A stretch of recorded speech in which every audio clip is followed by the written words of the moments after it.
பெருமக்களுக்கும் எங்கள் காலை வணக்கத்தை தெரிவித்துக் கொள்கிறேன். உங்களுக்கும் என் இனிய இன்னும் ஒரு மாத காலம் தான் இருக்கிறது பொதுத் தேர்வு எழுதுவதற்கு.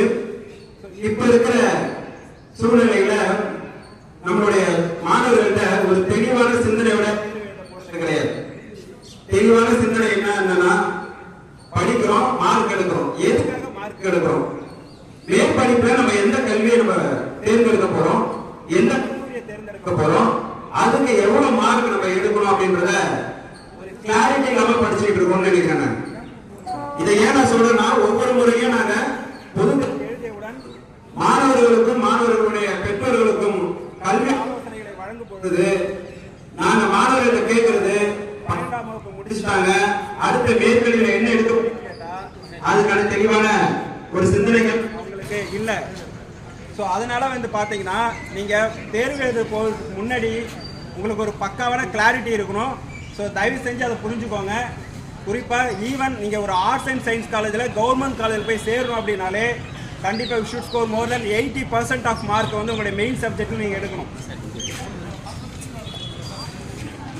ஸோ அதுக்கேற்ற மாதிரி நீங்கள் படிக்கணும்.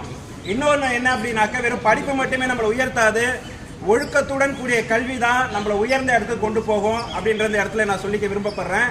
இன்னொரு விஷயம் வந்து பார்த்தீங்க அப்படின்னாக்க, நீங்கள் கல்லூரிகளில் ஜாயின் பண்ணுறதுக்கு கட் ஆஃப் மார்க்னு ஒன்று இருக்குது. ஸோ அதை பேஸ் பண்ணி நீங்கள் மார்க் எடுத்தால் மட்டும்தான் உங்களுக்கு கல்லூரிகளில் இடம் கிடைக்கும்.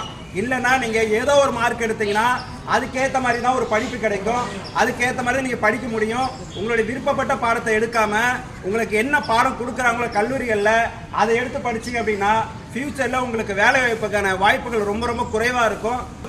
நம்ம வந்து பார்த்தீங்க அப்படின்னா படித்தோம் அப்படின்னா கண்டிப்பாக மார்க் வந்து நம்ம எடுக்கலாம். எதுலையுமே நம்மளுக்கு ஒரு இலக்கு இருக்கணும்.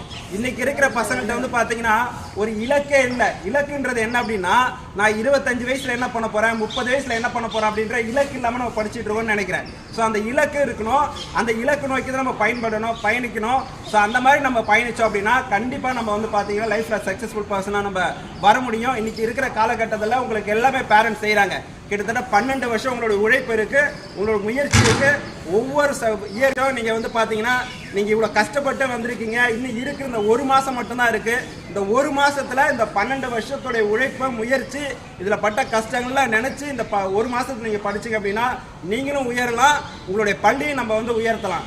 இந்த ஆண்டு நமது பள்ளி 100% தேர்ச்சி பெற என்னுடைய வாழ்த்துக்களை நிறுவனத்துடைய வாழ்த்துக்களை தெரிவித்துவிட்டு இந்த வாய்ப்புகளை தெரிவித்து உங்கள் பள்ளியின் தலைமை ஆசிரியருக்கும் ஆசிரியர் பெருமக்கள் அனைவருக்கும் நன்றி கூறி எழுதுகிறேன்.